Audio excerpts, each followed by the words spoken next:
Bonsoir à toutes et à tous et bienvenue. Abidjan abrite depuis ce mercredi le sommet Finance en commun, un sommet hybride réunissant les banques publiques de développement et leurs partenaires au cœur des enjeux, la transformation des économies. À Tékoubé, le quartier Jérusalem Opéra, toujours envahi par les eaux usées, les populations crient leur ras-le-bol. 10 mois que ça dure. Et pour la première fois, Abidjan va accueillir une fenêtre des éliminatoires de la Ligue africaine de basketball. Et c'est l'ABC qui va représenter les couleurs ivoiriennes lors de cette compétition dénommée Elite 16. D'ici quelques années, le continent sera le plus touché par les conséquences du changement climatique. Ce sont les mots du Premier ministre Patrick Hachi à l'ouverture du sommet Finance en commun, un sommet sur la transformation des économies vers la durabilité. Mardoché Kwasi, Mathieu Mbadé. Ce sommet qui se tient pour la première fois en Afrique, après les 2 premières éditions à Rome et à Paris, sera l'occasion de réaffirmer le rôle clé des banques publiques de développement dans le soutien à la transformation des économies et des systèmes financiers vers la durabilité. Ce 3e sommet Finance en commun va donc aborder la question de l'importance du financement en commun pour la résilience et l'adaptation, les infrastructures vertes et de qualité, la santé et la protection sociale, tout en soutenant des approches fondées sur les droits de l'homme et la lutte contre les inégalités. C'est tout l'enjeu de cette rencontre, co-organisée par la Banque européenne d'investissement et la Banque africaine de développement. Nous devons améliorer l'efficacité de l'architecture mondiale du développement pour répondre aux défis du développement dans le monde. Pour atteindre les objectifs du développement durable, nous devons continuer à travailler ensemble dans cette finance en commun pour avoir un effet de levier de nos financements. Ensemble, nous allons réaliser plus et plus rapidement et nous espérons atteindre les objectifs de développement durable. Notre humanité est en jeu. La Côte d'Ivoire est résolument engagée dans ce combat de la résilience face aux défis liés au climat, elle qui a organisé récemment la COP15 des Nations Unies sur la désertification. Le Premier ministre Patrick Hachi a donc, au nom du président de la République Alassane Ouattara, exprimé la fierté de la Côte d'Ivoire d'accueillir cet important événement pour le pays et pour le continent africain. Il semble plus que jamais nécessaire d'agir au plus haut niveau des acteurs financiers clés du développement, que sont les banques mondiales de développement, pour concrétiser avec elles, dans chaque champ et pays d'intervention, les objectifs de développement durable des Nations Unies. Je me sens d'autre part porteur d'une immense attente de la Côte d'Ivoire et de l'Afrique à l'égard de ce forum et des échanges ambitieux qu'il se promet de tenir.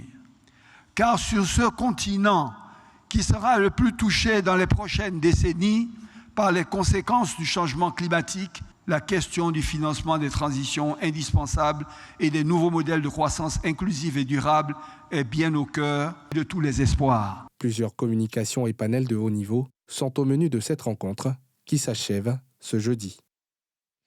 À quand la fin du calvaire à Jérusalem Opéra? 10 mois que les populations de ce quartier d'Atékoubé sont envahies par des eaux sales, polluantes et installées dans des nids de poules. Une insalubrité qui crée maladies, embouteillages et endommage des véhicules. Dans ce journal, elle écrit leur ras-le-bol et demande le démarrage des travaux annoncés pour assainir la zone. Mardoché Kwasi, Tanguy Kona. Des eaux usées qui stagnent à proximité des habitations et sur la voie publique. Une voie publique devenue totalement impraticable du fait du niveau de dégradation avancé de la chaussée, c'est la situation qui prévaut depuis près de 10 mois au carrefour Jérusalem-Opéra dans la commune d'Atékoubé. Les autorités municipales et les responsables de l'Office national de l'assainissement et du drainage, ONAD, étaient sur les lieux au mois d'août dernier suite à une grogne de la population pour évaluer la situation. 2 mois plus tard, c'est le statu quo. Aucune trace de travaux et des eaux usées toujours aussi présentes. Les gens sont venus, qu'ils vont arranger, ils ont envoyé une machine pour déboucher les caniveaux, mais l'eau là-dedans, l'eau est partie. Quand ils sont venus, l'eau est partie. Après 2 semaines, l'eau est revenue encore. Le vrai problème qui se passe, qu'ils n'ont qu'à libérer le tunnel qu'ils ont bouché derrière la route, ils n'ont qu'à libérer. S'ils ont libéré, l'eau va avoir passage par là. On a marché ici. Quand les gens viennent, non, il faut laisser, après on va chercher solution. Ça là, c'est pas solution, on ne cherche pas par là. Quand c'est comme ça, là, ça vient autre chose. On a compris. Quand vous avez dit que vous allez chercher solution, là, on a compris. Juste ça aujourd'hui. Cela aux grandes dames des automobilistes qui voient leurs véhicules constamment endommagés par les grosses crevasses causées par les eaux usées sur la chaussée. La route, là, vraiment, ça nous fatigue. Hein. Ça cause des dégâts, surtout côté cardan, les pneus, les rotures. Ça fait qu'on change les trucs. Ben, ça fait même pas une semaine, ça se gâte encore. À cette allure-là, on ne va pas arriver à Bobo Doumbé. On risque de prendre les clients pour les déposer en cours de route et puis tourner. Tout à l'heure, quand j'ai passé de suite là, la voiture, l'amortisseur a fait plus beau. Bon, je ne sais pas comment ce qui s'est passé. Voilà, bon, c'est vrai que devant les voitures là, chaque 2 semaines, on va au garage à côté de ça. Bon, quand c'est la nuit même, là, c'est ça qui est grave même. Ben, la nuit, tu ne vois pas de loin.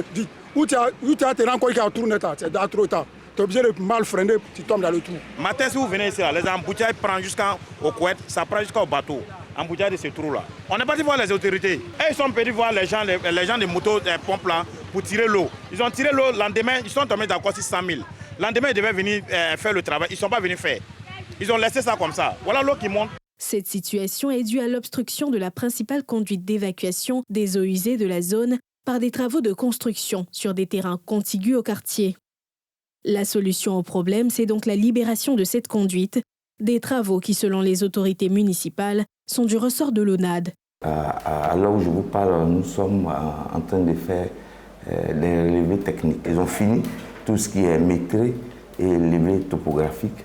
Et maintenant, nous attendons. Le dossier a été transmis plutôt à la SODECI Assainissement, aussi pour étude. Et c'est ainsi, après ça, qu'ils vont nous commettre une entreprise pour faire les travaux. Pour le début des travaux, c'est l'ONAD qui peut répondre. Voilà, puisque c'est eux qui ont en charge en fait les travaux. Elle rassure néanmoins les populations de Jérusalem Carrefour Opéra et les automobilistes de l'axe Yopougon-Koweït à Bobo Doumbé et les appelle au calme en attendant le début annoncé des travaux. Je suis passé même plusieurs fois, échanger avec eux. Je leur ai demandé rien que la patience. Ouais, c'est des travaux lourds qui vont être faits et c'est sur le budget de l'État. Donc je leur demande d'être patient. Ces travaux seront faits. Ces travaux seront faits pour le soulagement de toute cette population. La date du début effectif de ces travaux n'étant toujours pas clairement définie, les populations de Jérusalem Opéra restent toujours dans l'incertitude quant à la résolution définitive de cette situation qui continue de leur causer d'énormes désagréments. Dans le reste de l'actualité, Amadou Koulibaly, le ministre de la Communication, des Médias et de l'Économie numérique, était face aux députés pour apporter des modifications à la loi de 2017 portant régime juridique de communication audiovisuelle. Ainsi, les réseaux sociaux seront désormais régulés au même titre que les médias classiques, comme nous le précisent Pierre Dipomellin et Joseph Zécré dans ce reportage. Plusieurs dispositions de la loi de 2017 portant régime juridique de la communication audiovisuelle ont été modifiées en commission, au terme d'un plaidoyer du ministre de la Communication et de l'Économie numérique, venu proposer des amendements face à quelques difficultés d'application de la loi de 2017. Les députés ont voté à la majorité ces modifications dont l'une des plus innovantes reste l'encadrement de la diffusion des contenus audiovisuels sur Internet. Les activités des blogueurs, influenceurs et auto-web activistes seront régulées par la ACA, Haute Autorité de la Communication audiovisuelle. Il est à relever que la régulation de certains contenus audiovisuels diffusés par Internet et autres réseaux multimédia est difficile à mettre en œuvre car le dispositif légal existant ne permet pas de mettre un terme à l'exploitation illégale ou à la diffusion de contenus audiovisuels inappropriés. En vue d'assurer l'efficience de sa politique dans ce domaine, le présent projet de loi insère 12 nouvelles définitions et propose la modification de 5 articles ainsi que l'ajout de 5 nouvelles dispositions. Il vise notamment à résoudre la question de la mise en œuvre de mesures de blocage de sites diffusant des contenus audiovisuels sans droit ou inappropriés et à permettre aux régulateurs de la communication audiovisuelle de demander aux fournisseurs d'accès Internet ou à tout autre intermédiaire technique de bloquer l'accès à ces sites et à demander à des moteurs de recherche le déréférencement des dix sites. Le monitoring de la ACA permettra de déceler les travers tels que le non-respect des exigences du service public, atteinte à l'intérêt général, à l'ordre public, à l'unité nationale et à l'intégrité territoriale, incitation à la haine, à la xénophobie et à la violence.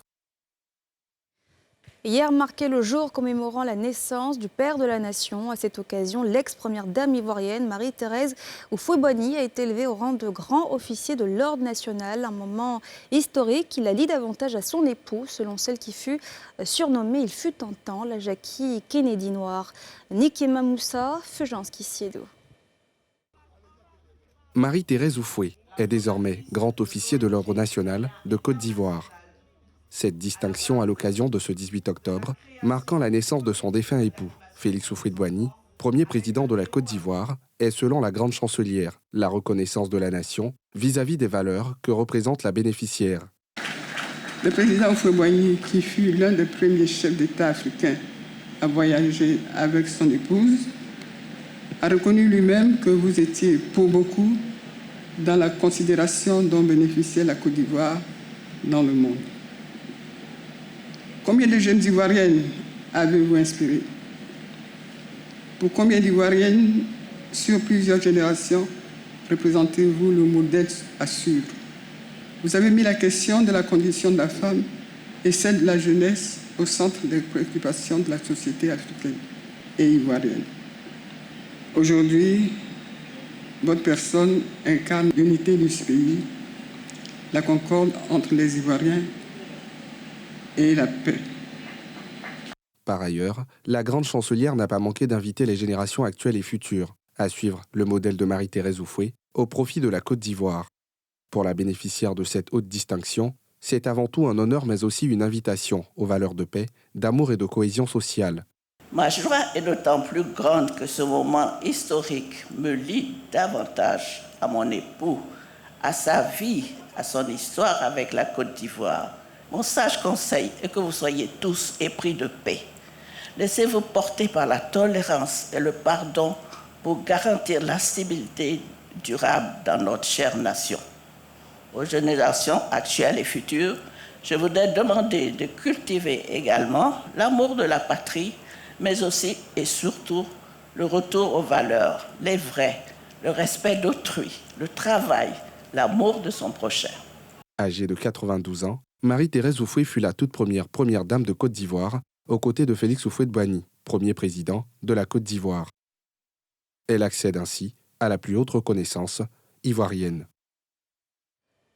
Zoom sur une technique qui pourrait soulager vos maux, la réflexologie plantaire. Elle compte de plus en plus d'adeptes dans le pays, une science qui guérit par le massage des pieds, comme nous le montre cet élément de Nikema Moussa et Joseph Zécré. Vous sentez souvent des vertiges? Soulager les déséquilibres du corps à travers le massage des pieds, c'est la spécialisation de la réflexologie plantaire.